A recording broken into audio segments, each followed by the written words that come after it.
నమస్తే. రాష్ట్ర వ్యాప్తంగా బీసీలకు సంబంధించినటువంటి 42% రిజర్వేషన్లపైనే ఇప్పుడు హాట్ టాపిక్ డిస్కషన్ నడుస్తూ ఉన్నది. సో 42% రిజర్వేషన్లని ఆల్రెడీ హైకోర్టు సైతం కూడా స్టే విధించినటువంటి పరిస్థితి కనబడతా ఉంది. సో స్థానిక సంస్థలకు సంబంధించినటువంటి ఎన్నికలకి నోటిఫికేషన్ వచ్చిన తర్వాత ఈ స్టే విధించడం ఏంటిది అనేది రకరకాలైనటువంటి ప్రశ్నలు తలెత్తుతూ ఉన్నాయి. సో దీంట్లో ఎవరి వాదనలు వాళ్ళకే ఉన్నాయి. కాంగ్రెస్ పార్టీ డ్రామాలు ఆడుతూ ఉంది అని కొంతమంది, లేదు ఇది బీఆర్ఎస్ డ్రామాలు ఆడుతుంది, బీజేపీ అంతకంటే మిక్కిలి డ్రామాలు ఆడుతుందని చెప్పేసి కాంగ్రెస్ పార్టీకి సంబంధించినటువంటి నేతలు ఆరోపణలు ప్రత్యారోపణలు చేస్తూ ఉన్నారు. అసలు ఏంటి బీసీలకు 42% రిజర్వేషన్లు మరి చిత్తశుద్ధితోటి కాంగ్రెస్ పార్టీ ఇచ్చేటువంటి సాహసం చేస్తుందా, లేకపోయినట్లేదంటే కేవలం డ్రామాలు మాత్రమేనా?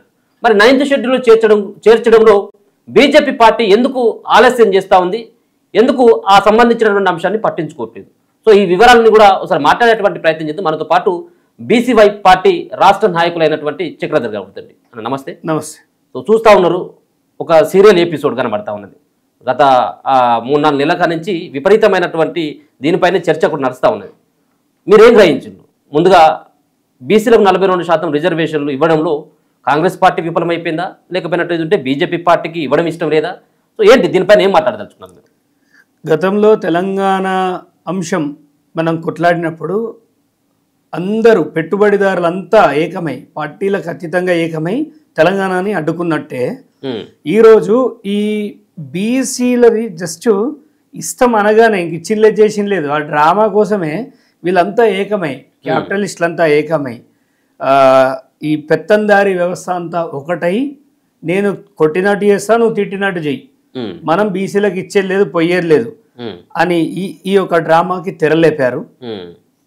చేసింది కాంగ్రెస్ పార్టీ. సరే నేను చేస్తా అంటుంది, కానీ 9th షెడ్యూల్ ఈ ప్రోగ్రామింగ్ అంతా చేయాల్సింది పార్లమెంటు వేదికగా బీజేపీకే ఆ సత్తా ఉంది. మరి ఇక్కడ 8 మంది ఎంపీలను గెలిపించినాం, వీళ్ళు చొక్కాలు తీసేసి నిలబడొచ్చు కదా అండి పార్లమెంట్లో. చొక్కాలు తీసేసి అర్ధనగ్న ప్రదర్శన చేయొచ్చు కదా బీసీల మీద ప్రేమ ఉంటే. ఇప్పుడు మరి కాంగ్రెస్ పార్టీలో బీసీల కోసం మేము పోరాడుతున్నామన్న పొన్నం ప్రభాకర్ రాజీనామా చేయొచ్చు కదా అంటున్నా. రాజీనామా ఎవడు చేయడు. అంటే దీన్ని తెలంగాణ విషయంలో జరిగిన సంఘటనలు ఏవి దీనికి జరగట్లేదు. ఎందుకంటే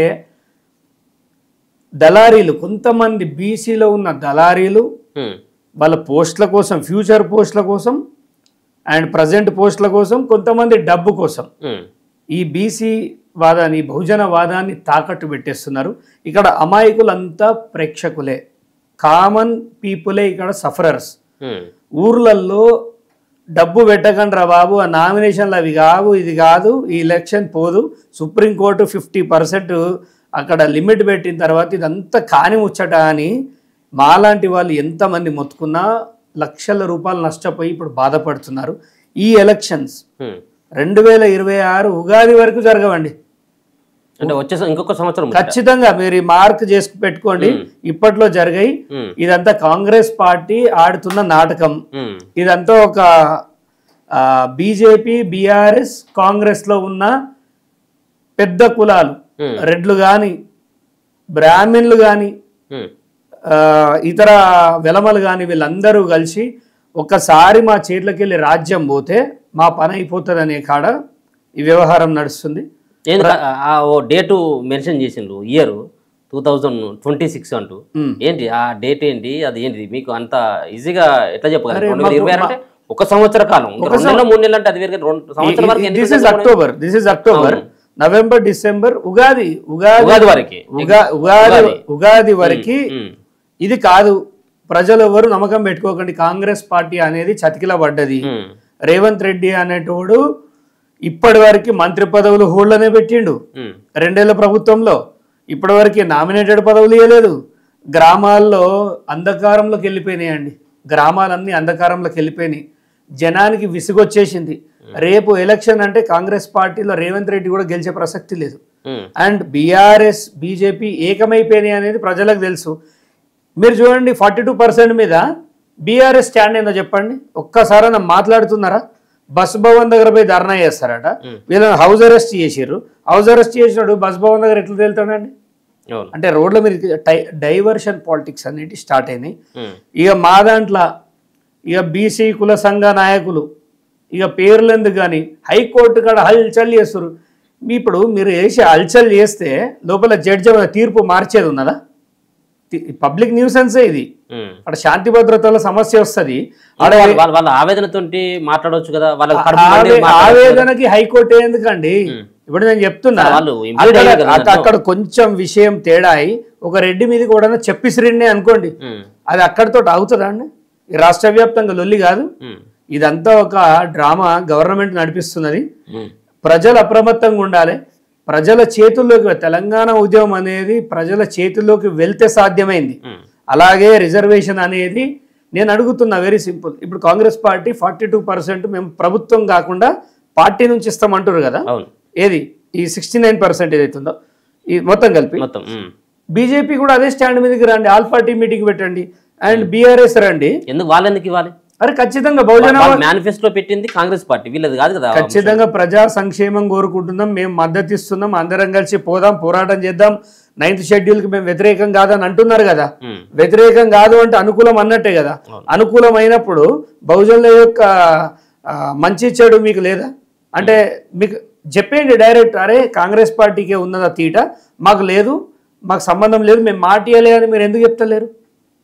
సో ఇదంతా ఒక డ్రామా.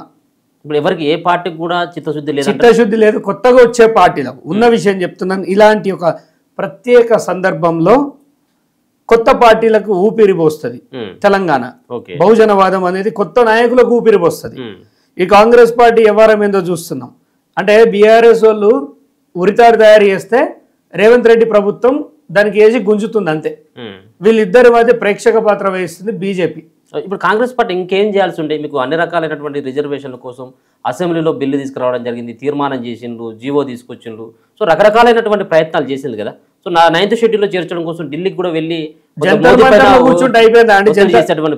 జంతర్ మంతర్లో 100 ధర్నాలు అవుతాయి.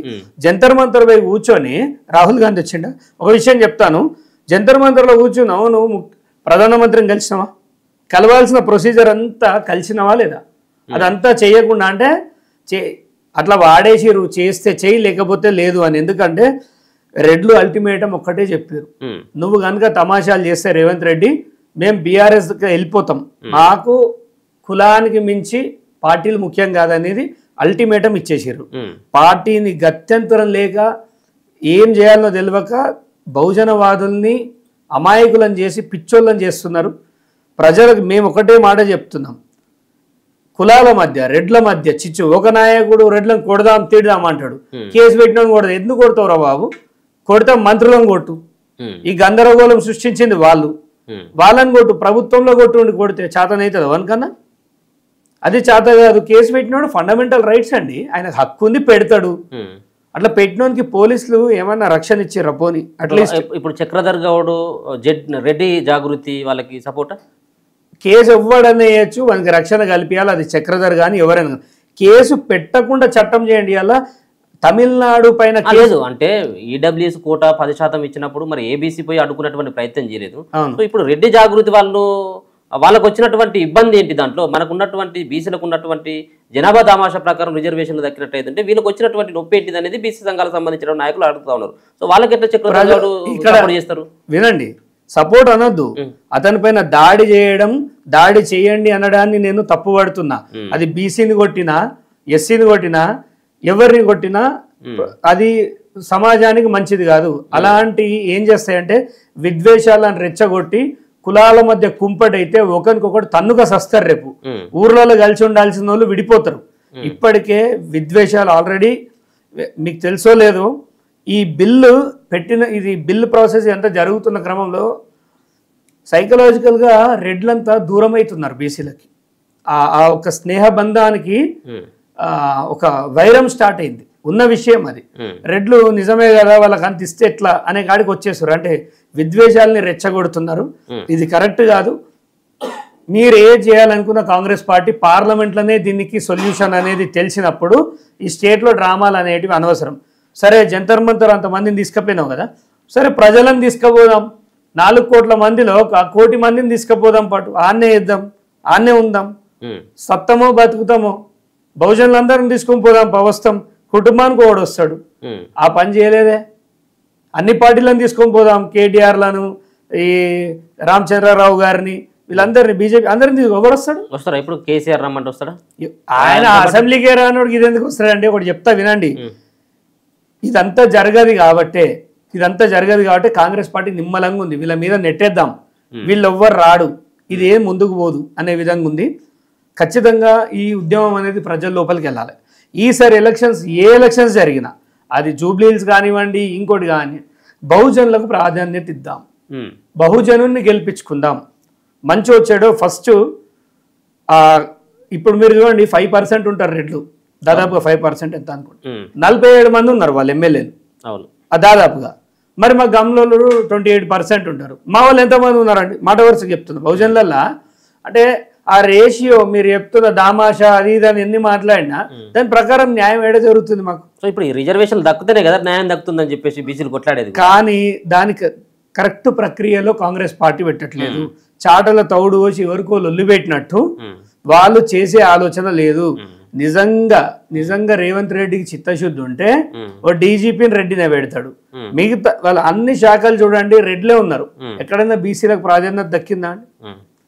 అట్లీస్ట్ నువ్వు ఆ బిల్లు అది పక్కన పెట్టేసి ఎంతమంది బీసీలు ఉన్నారో అది చెప్పండి.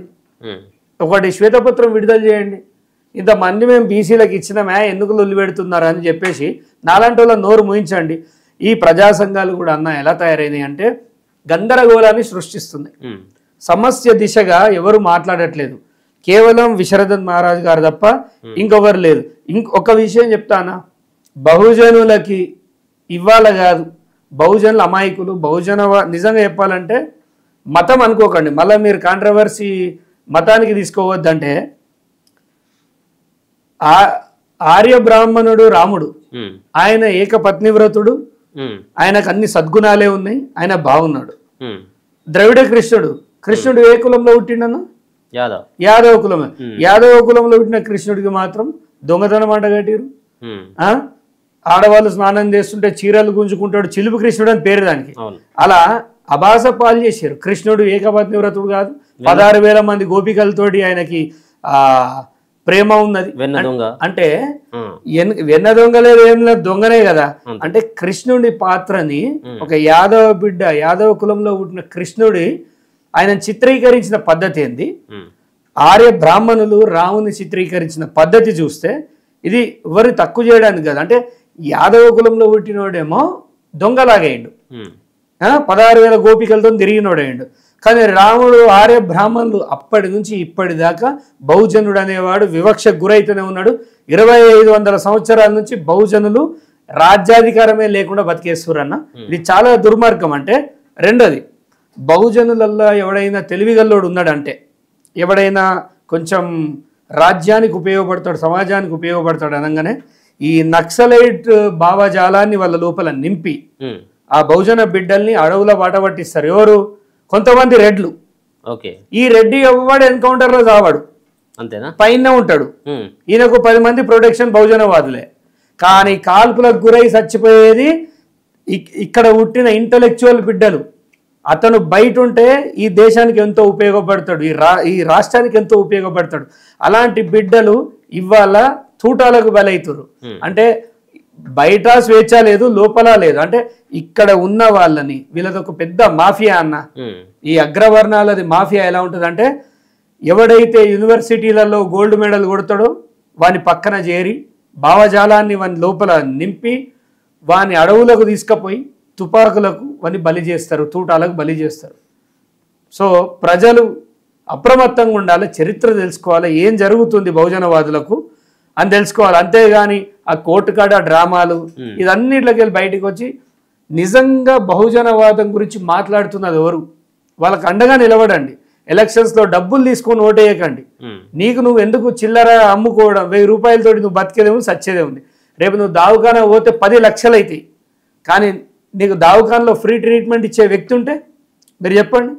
మొన్న నేను ఒక వ్యక్తి నాకు ఫోన్ చేసి, అన్న పరిస్థితి బాగాలేదంటే ఒక్క ఫోన్ కాల్లో ₹1,00,000 బిల్లు తగ్గిపించిన అన్న. అంటే నా పవర్ని నేను ఆ డాక్టర్ అంటే రాజకీయ నాయకులదే తప్పని కాదు. ఒకవేళ కనుక రాజకీయ నాయకులు ఒకవేళ కనుక పైసలు ఇయ్యనట్టు అయితే ఉంటే, సో నాకు ఎందుకు పైసలు ఇయ్యలేదని చెప్పేసి కూడా ఓటర్ అడిగేటువంటి స్థితికి వచ్చింది. అది చాలా తక్కువ, రేర్ పర్సెంటేజ్ అన్న, రేర్ పర్సెంటేజ్, అంతటా లేదు. చూడండి ఇప్పుడు దాన్ని చూపిస్తున్న వాళ్ళు మరి చక్రధర్ సిద్దిపేటలో నిలబడితే 17,000 ఓట్లు అన్న 17,000 ఓట్లు డిసైడింగ్ ఫ్యాక్టర్ ఓట్స్ అవి ₹1 తీసుకోకుండా వేసిన వాళ్ళ గురించి ఎందుకు మాట్లాడద్దు సో ఎక్కడ మంచి ఉందో దాన్ని ఫోకస్ చేద్దాం ఇక తాగేటోడు తాగుతాడు తినేటోడు తింటాడు అని గురించి మనకు అనవసరం కానీ ఊరంతా తాగేటోళ్ళు లేరు మీరు జనాభాలో తెలంగాణ జనాభాలో 50% ఆడవాళ్ళు ఉన్నారు కదా వీళ్ళంతా తాగుబోట్లా మరి వాళ్ళు ఓట్లు వేస్తలేరా అంటే యువత రాజకీయాల్లోకి వచ్చి ఒక మంచి ఆలోచన చేయాలి ఈ కొంతమంది రెడ్ల యొక్క దుశ్చర్యలకు మనం పిచ్చివాళ్ళం కావద్దు ఎందుకంటే ఈ నక్సలిజం వైపు పోయి బహుజన బిడ్డలందరూ కొంతమంది రెడ్లు తీసుకపోతారు వానికి ఏదేదో నేర్పిస్తారు తుపాకిస్తారు వానికి ఆల్చేస్తారు కథ మన చరిత్ర అయిపోయింది అలా చాలా జరుగుతున్నాయి ఇప్పుడు బీసీ రిజర్వేషన్ల విషయానికి వచ్చినట్టయితే కేవలం రెడ్డి జాగృతే కాదు దీంట్లో ఉన్నటువంటి ఎంబీసీ కులాలు సైతం కూడా కోర్టును అప్రోచ్ కావడం జరిగింది అంటే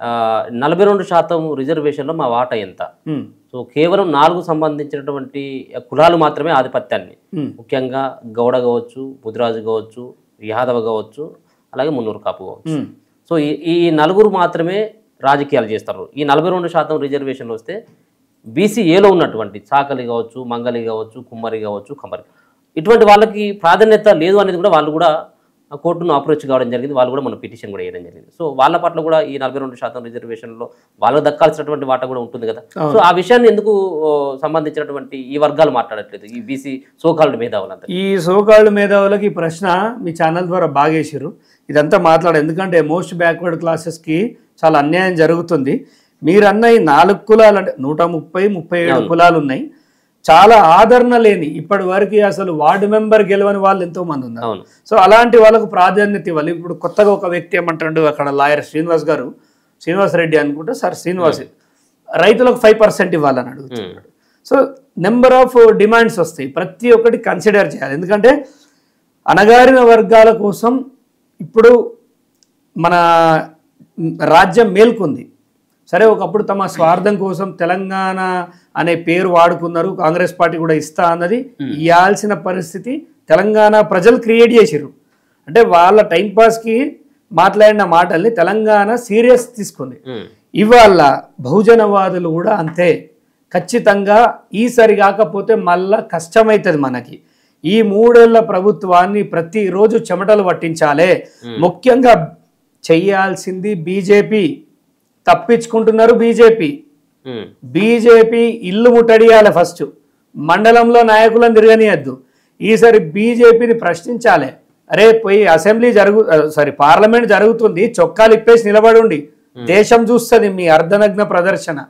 అది లేదు రాష్ట్రంలో బీసీ మంత్రులంతా ఒకరికొకటి తిట్టుకోనికే బిజీ ఉన్నాడు అభివృద్ధి లేదు ఏది లేదు గాలికి వదిలేసారు వీళ్ళ మధ్య వీళ్ళకే పొసుగుతలేదు బీసీ మంత్రులు అయితే అట్టర్ ఫెయిల్యూర్ అయిపోయినారు ఇంకొక మంత్రి అంటాడు పొన్నం ప్రభాకర్ ఎవడు కోర్టుకు పోవద్దని నువ్వు ఓని చెప్పనీకి కోర్టుకు పోవద్దానికి నువ్వు ఓనివి ఫండమెంటల్ రైట్స్ ని కాదా నీకు నువ్వు మంత్రిలో ఉన్నావు నువ్వు హక్కులను కాపాడాలండి ఎవడైనా పోకుండా చట్టం చేయి కదా నువ్వు పోతే కూడా ఎవడు గెలవని ఒక బలమైన చట్టాన్ని చేయను అదో వదిలిపెట్టి పిచ్చి డ్రామాలు వేసుకుంటా పబ్లిక్ని అట్లా చేస్తా అంటే నడవదు మీకు కాంగ్రెస్ పార్టీలో ఎవరు గెలిచే ప్రసక్తి లేదు బీసీవై పార్టీ నుంచి చక్రధర్ స్టార్ట్ చేస్తుండు కాదంటే అందరిలాగా పోయి పిచ్చి ఒర్రాడు చక్రధర్ మా పార్టీకి స్టాండ్ ఉంది గ్రౌండ్లో నేను అడిగే అటువంటిది ముఖ్యంగా ఇప్పుడు మీ పార్టీ విషయం మాట్లాడాను కాబట్టి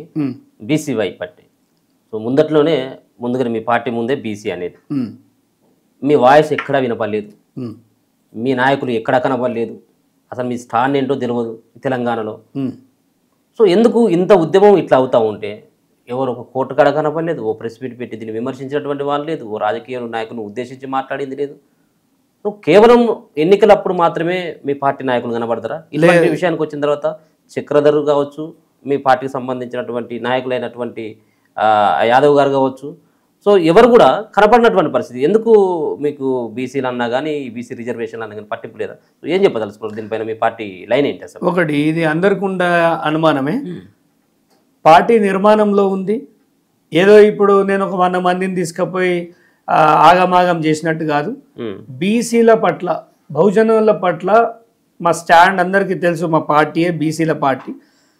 ఏం చేస్తే ఎవరిపైన ఒత్తిడి తెస్తే గ్రామాల్లో ఫస్ట్ రైతు దగ్గరికి వెళ్ళి ఒక యువకుడు దగ్గరికి వెళ్ళి ప్రతి ఒక్కరికి అసలు ఎలాంటి నాయకుని ఎన్నుకోవాలి, మనం ఇప్పటిదాకా జరిగిన దోపిడీ ఏంది, ఈ స్వతంత్రం వచ్చినప్పటికెళ్ళి బీసీలకు జరుగుతున్న అన్యాయం ఏంది, ఇది గ్రామాన తిరిగి చెప్పాల్సిన సందర్భం. సోషల్ మీడియాలను వాగి హైకోర్టుల ముందట పోయి లొల్లి పెట్టి ఎంతసేపు అండి విద్వేషం రెచ్చగొట్టుడంటే, ఇప్పుడు మీ ఈ కెమెరా ముందటనే ఒక రెడ్డిని ఒక మాట అన్నా అనుకోండి, ఎంత విద్వేషం అవుతుంది. కానీ వాటికి మేము వ్యతిరేకం. ఎందుకంటే రెడ్లు ఎవరు బీసీలకు వ్యతిరేకం లేరు, ఎవరు లేరు. అందరూ వాళ్ళకు కావాల్సింది న్యాయంగా వాళ్ళకి ఇవ్వమని అడుగుతున్నారు. కొంతమంది రాజకీయ నిరుద్యోగులు, రాజకీయాన్నే పెట్టుకొని బతికే వాళ్ళు ఈ యొక్క విద్వేషాలను రెచ్చగొడుతున్నారు. మన కాన్స్టిట్యూషనల్గా జరగాల్సిన విషయం అదేదో నీ జేబులు ఉంది కొట్టి తెచ్చుకున్నట్టు కాదు కదా, కాన్స్టిట్యూషనల్గా జరగాలి. కాన్స్టిట్యూషనల్గా జరగడానికి బీసీవై పార్టీ తను ఏ రేంజ్లో ఒత్తిడి చేయాలో ఆ రేంజ్లో ఒత్తిడి చేస్తుంది. ఇప్పుడు ప్రస్తుతం ఉన్న రాజకీయాల్లో బీసీవై పార్టీ కొత్త పార్టీ అయినప్పటికీ ఈ విద్వేషాలని రెచ్చగొట్టే పార్టీ కాదు. ప్రతి ఒక్కడికి అర్హత ఉంది, ప్రతి ఒక్కడు విద్వేషాలు రెచ్చగొట్టాలని చెప్పేసి ఎవరు కూడా చెప్పట్లేదు. కనీసం ఈ విషయాన్ని కనీసం విమర్శించాల్సినటువంటి పరిస్థితి ఉంది. ఆ పార్టీని కావచ్చు, ఈ పార్టీని కావచ్చు, రెండు పార్టీలను విమర్శించేటువంటి ఆ ఛాన్స్ ఇప్పుడు బీసీవై పార్టీకి ఉంది. సో ఏ పార్టీని విమర్శించలేదు, ఏ నాయకుని పైన కూడా మీరు మాట్లాడలేదు. సో దీనికి ఏం సంబంధం? ఖచ్చితంగా ముందు ఇంకా చాలా అద్భుతమైన ప్రోగ్రామ్స్ జరుగుతాయి బీసీలకు సంబంధించి. అంటే కొంత మేము చేసేది కవర్ కాకపోవచ్చు. ఉన్న విషయం ఏంటంటే గ్రామ స్థాయిలో పార్టీని తీసుకుపోయే కార్యక్రమం ముందుంది. ఇప్పుడు చక్రధర్ అనేవాడు బీసీవై పార్టీలకు ఒక నెల రోజులైంది, మొన్ననే 1 month అయింది. సో ఒకటే నెలకు అద్భుతాలు జరగవు, కాదంటే 3 ఏళ్ల కాలం ఉంది. కాలుకు బల్బం కట్టుకొని ప్రతి గ్రామం తిరుగుతాము. ఫస్ట్ బీసీలకు జరుగుతున్న అన్యాయం ఏందో తెలవాలి. ఇప్పటి వరకు 42% ఏంది, 69% ఏంది, అసలు సుప్రీంకోర్టు ఏం చెప్పింది, 50% ఎందుకు పెట్టింది, వీటిపైన జనానికి ఏం లేదు. మా నాయకుడు చెప్పిండు మేము చేసేస్తాం. కానీ ఫస్ట్ నాలెడ్జ్ షేరింగ్ అనేది ఇంపార్టెంట్ అనిల్ అన్న. ఖచ్చితంగా నిరుద్యోగులకు కానీ ఎవరికి కానీ తెలంగాణలో పుట్టిన ప్రతి బిడ్డకి రాజ్యాధికారం చేసే హక్కు ఉంది, అసెంబ్లీకి వెళ్ళే హక్కు ఉంది. కానీ కొన్ని వర్గాలు మాత్రమే, డబ్బున్న ఉన్నత వర్గాలు మాత్రమే మమ్మల్ని ఆగం చేయడంతో పాటు మా దాంట్లో దళారీ బీసీలు కొంతమంది ఉంటారు. వీళ్ళ పని ఒకటే, బెదిరియాలి, పైసలు తెచ్చుకోవాలి, లేదా బీసీలను అమ్మాలి, పైసలు తెచ్చుకోవాలి, లేదా ఏదన్నా పోస్ట్ కొట్టేయాలి, లేదా ఫ్యూచర్లో టికెట్ ఇస్తావా అని అడుక్కోవాలి. ప్రభుత్వానికి సపోర్ట్ చేయాల్సిన అవసరమే లేదు. ఇప్పుడు కామారెడ్డి డిక్లరేషన్ అనేది వాళ్ళ దూల, ఎవడి నువ్వు ఇచ్చినావు కాబట్టే నీకు మేము ఓట్లు ఇచ్చినాం, నీ మీద ప్రేమతోటి ఇవ్వలేదు. బీసీలంతా 1 side అయింది. ఎందుకంటే రేవంత్ రెడ్డి నమ్మినాం, ఇస్తాడేమో రాహుల్ గాంధీ నమ్మినాం. ఇప్పుడు మీరు ఈ తమాషాలు అన్నీ వేస్తా అంటే రేపు చిప్ప చేతికి పెడతాము. ఎవ్వరూ రేవంత్ రెడ్డి గవర్నమెంట్ మీద సింపతి చూపించకండి. మీరు అన్నట్టుగా ఇంతకుముందు అందరూ కూడా 42% రిజర్వేషన్లు ఇవ్వచ్చు కదా అన్ని పార్టీలు. సో అట్లా అన్నట్టు అయితే ఇప్పుడు ఈ చట్టాలు ఎందుకు, ఈ కోర్టులు కూడా ప్రస్తుతం అంటే నేను స్థానిక సంస్థల ఎలక్షన్స్ అన్నారు కదా. సో ఈ 42% రిజర్వేషన్లతో రేవంత్ రెడ్డి ఇచ్చి వెళ్తే కాంగ్రెస్ పార్టీకి కొంత సానుభూతి ఉండేటువంటి అవకాశం లేదంటే ఎక్కువ సీట్లు వచ్చేటువంటి అవకాశం తప్పండి, తప్పు. ఎందుకంటే బీజేపీ ఒక బీసీ బిడ్డకే ఇచ్చింది, బీజేపీ. కాంగ్రెస్ బీసీకే ఇచ్చింది. వీళ్ళు మిగతా వాళ్ళు కూడా ఈ 3 పార్టీలు, బీఆర్ఎస్ కూడా ఈ 3 పార్టీలు బీసీకి ఇచ్చినప్పుడు అక్కడ ప్రజలు ఈ ముగ్గురిట్లలో ఓడి బెస్ట్ అని చూసుకుంటాడు. అండ్ బీసీలలో డబ్బు పెట్టేంత స్తోమత ఉండదు, మనకంత సీన్ లేదు. ఎందుకంటే మన అన్ని నార్మల్గా మిడిల్ క్లాస్లో ఉంటాం కాబట్టి ఈ డబ్బు అనే అంశం చాలా వరకు ఎలక్షన్స్లో తగ్గిపోతుంది. సో అక్కడ ఎవడు క్యారెక్టర్, ఎవడు పనివంతుడు అనే దాన్ని బట్టే డిసైడ్ అవుతుంది. ప్రభుత్వాన్ని చూస్తే నమ్మేటోడు నమ్ముతాడండి, దాన్ని మనం వద్దనద్దు. ఆ విషయం తేల్చుకోవాల్సింది 3 పార్టీలు. ప్రభుత్వాన్ని దుమ్మెత్తి పోసి ఆ ఓటు వీడి తెచ్చుకుంటాడా, ఈ ఓటు ఇది కాదు మేము కష్టపడితేనే ఇవాళ సాధ్యమైంది అంటాడా. ఇదంతా జరిగితే సమాజం తికమక అయిపోతుందని చెప్పేసి ఇప్పటి వరకు ఈ 3 పార్టీలు ఈ ఏకాభిప్రాయానికి వస్తలేవు. ప్రజలు ఆలోచించాలి. 3 పార్టీలు ఏకాభిప్రాయానికి వచ్చి మేము బీసీలకు ఇప్పుడు ఈ 69% ఏదైతుందో ఎస్సీ ఎస్టీకి అందరు కలిపి ఇస్తామంటే అసలు కోర్టు వద్దు, ఈ వెయిటింగ్ వద్దు, ఆ స్టే వద్దు, ఇవి ఏ ఉండవు. ఎవరికన్నా దమ్ముందా? నేను అడుగుతున్న కాంగ్రెస్ ప్రభుత్వానికి దమ్ముందా, బీజేపీకి దమ్ముందా, బీఆర్ఎస్కి దమ్ముందా? ఈ నెల రోజుల స్టే తర్వాత ఏకాభిప్రాయానికి వచ్చినామని చెప్పేసి సమాజం ముందటికి వచ్చి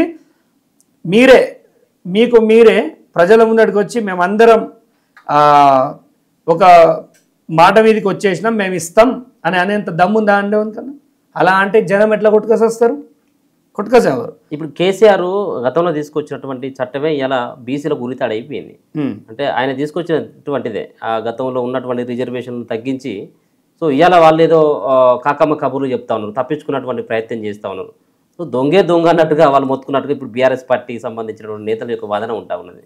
సో ఏంటి అసలు వాళ్ళ స్టాండ్ ఏంటిది? వాళ్ళు కనీసం మళ్ళీ బీసీలో నమ్మేటువంటి పరిస్థితులు ఉన్నారు బీఆర్ఎస్ పార్టీ నాయకులు? ఇప్పుడు వాళ్ళ పరిస్థితి ఎంత అధ్వానం అంటే 23% వాళ్ళు తగ్గించింది, 23% తగ్గించారు. మరి కవిత ఏ ముఖం పెట్టుకొని వస్తుందో నాకు అర్థమైతలేదు. ఆమె గ్రూప్ 1 వాళ్ళ మీద సానుభూతి చూపిస్తుంటది. అమ్మా మీ అయ్య చేసిన సావులే అవన్నీ. అశోక్ నగర్లో ఎవడు ఉరేసుకున్నా కేర్ ఆఫ్ అడ్రస్ మీ కొంపనే, మీ అన్ననే, ఇండైరెక్ట్గా నువ్వే, మీ బావనే. హరీష్ రావు, కేటీఆర్ మీరు చంపిన శవాలే అవన్నీ.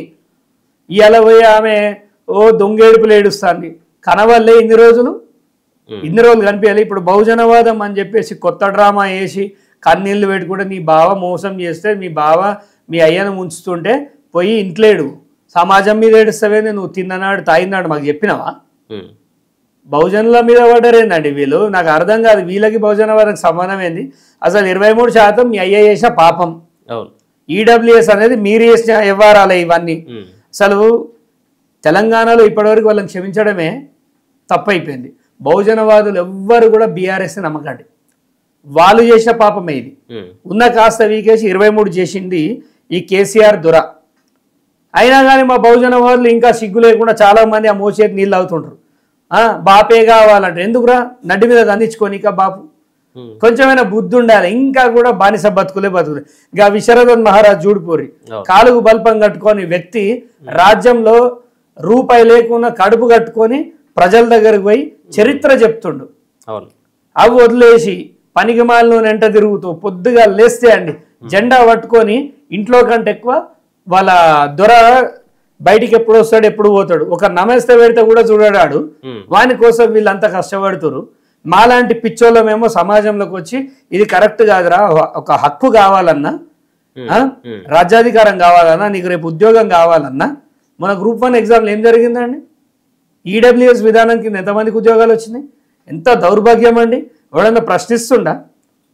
అందరికీ టీవీ ఛానల్లోకి రాలేకపోతే ఏం చేయాలంటే ప్రతి ఒక్కడు వారి మొబైల్లో ఇది జరిగింది అడ్డమైన రీల్స్ చేస్తారు.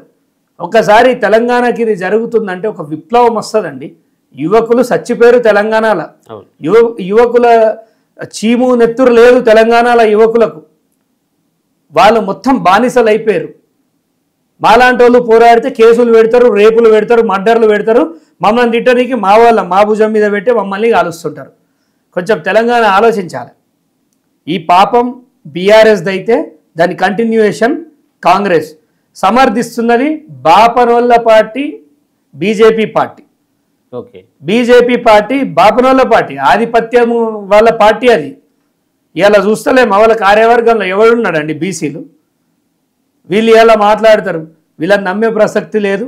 చక్రధర్ చేరిన పార్టీ బీసీవై పార్టీకి మంచి గొప్ప ఫ్యూచర్ ఉంది. ఆ ఫ్యూచర్ నేను చూసిన. ప్రజలకు ఏం చెప్పాలో అది చెప్తాం, ప్రజలకు వివరిస్తాం, విద్వేషాలు రెచ్చగొట్టం. సబ్జెక్టు తెలవాలి, ప్రతి ఒక్కరు ఎడ్యుకేటెడ్ కావాలి. బిచ్చపోల లెక్క వైద్యం అడుక్కుంటున్నామండి, బిచ్చపోల లెక్క వైద్యం అడుక్కుంటున్నాం. నాకు ఆ నామినేటెడ్ పదవి అన్న ఈ అరే మనమే ఎమ్మెల్యేలం అయిదాం రాబాయ్, మనమే ఎమ్మెల్యేలం అయిదాం రండి ముందుకి. విద్యావంతులు ఒక 4 ఇంటలెక్చువల్స్ ఉంటే అయిపోతుంది అండి. ఆయన జస్టిస్ ఈశ్వరయ్య గారు మాట్లాడుతుంటే ఆయన మీదకి కౌంటర్ వేస్తారు. మీ వయసు ఎంత, మీ లెక్క ఎంత రాబాయ్. ఆయన ఇచ్చిన తీర్పుల పేపర్ నాలెడ్జ్ ఎవరికి లేదు. ఆయన కష్టపడి చెప్తుండు ఇట్లా కాదు, ఇది జరగబోతుంది కోర్టులో అంటే చిన్న పెద్ద లేదు కాంట్రవర్సీ. ఇది పద్ధతి కాదు. సమాజం మంచి వైపు అడుగులేయాలి. తెలంగాణకి ఒక మంచి నేపథ్యం ఉంది.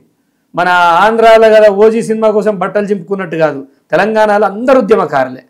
కానీ దాన్ని మంచిగా వాడదాం. ఛానళ్లలో డిబేట్ జరిగితే మనం పార్టిసిపేట్ చేద్దాం. గొప్ప గొప్ప ఐడియాస్ కామెంట్లలో ఇద్దాం. కానీ పిచ్చి పిచ్చి మాటలు మాట్లాడొద్దని రైట్ వ్యూవర్స్ అందరికీ చెప్తున్నారు. రైట్. సో ఇది బీసీవై పార్టీ రాష్ట్ర నాయకులు చక్రధర్ గౌడ్ యొక్క వివరణ.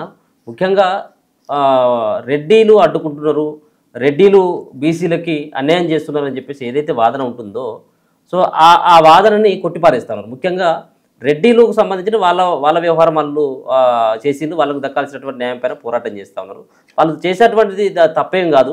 సో రెడ్లకు సపోర్టా అని చెప్పేసి అంటే నేను రెడ్లకు ఏం సపోర్ట్ కాదు, కానీ వాళ్ళపైన మనం కొడదాం, మేము చంపేస్తామని చెప్పేసి బీసీలు ఏదైతే అంటున్నారో అది ఖచ్చితంగా కూడా తప్పే ముమ్మాటికి. దీంట్లో బీసీలకు సంబంధించిన రిజర్వేషన్ల అంశంలో 3 పార్టీలు కూడా మూకుమ్మడిగా డ్రామాలు ఆడుతూ ఉన్నటువంటి అంశాన్ని తెలియజేస్తూ ఆ పార్టీకి సంబంధించినటువంటి బీసీవై పార్టీకి సంబంధించినటువంటి అంశాన్ని కూడా వాళ్ళు రానున్నటువంటి భవిష్యత్తులో 3 పార్టీలు ఆడుతున్నటువంటి డ్రామాలని, బీసీల పట్ల ఉన్నటువంటి వాళ్ళ కపటమైనటువంటి ప్రేమను బయట పెట్టేందుకు ఖచ్చితంగా బీసీవై పార్టీ రానున్నటువంటి రోజుల్లో ముందడుగు వేస్తున్నటువంటి అంశాన్ని తను ప్రస్తావిస్తాను. చూస్తూనే ఉండండి మన తెలుగు.